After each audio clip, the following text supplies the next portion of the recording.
ঠাকুরের 5 প্রকার সমাধি, ষটচক্রভেদ, যোগতত্ত্ব, কুণ্ডলিনী। শ্রীরামকৃষ্ণ: আচ্ছা, আমার আত্মা সমাধির পর মহাকাশে পাখির মতো উড়ে বেড়ায়, এইরকম কেউ কেউ বলে। ঋষিকেশ সাধু এসেছিল, সে বললে যে সমাধি 5 প্রকার।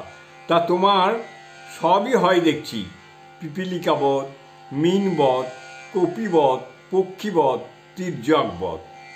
কখনো বায়ু উঠে পিঁপড়ের মতো শিরশির করে, কখনো সমাধি অবস্থায় ভাব সমুদ্রের ভিতর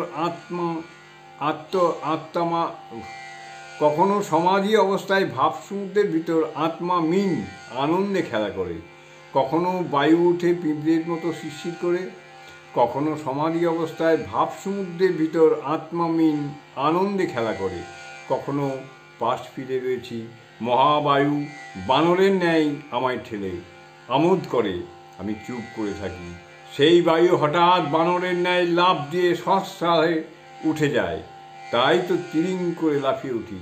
আবার কখনো পাখির মতো এ ডাল থেকে ও ডাল, ও ডাল থেকে এ ডাল, মহাবায়ু উঠতে থাকে।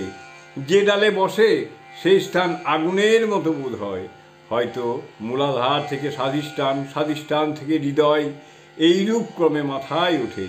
কখনো বা মহাবায়ু তির্যক গতিতে চলে এঁকে বেঁকে, ওইরূপ চলে চলে শেষে মাথায় এলে সমাধি হয়। জয় ঠাকুর, জয় ঠাকুর, জয় ঠাকুর।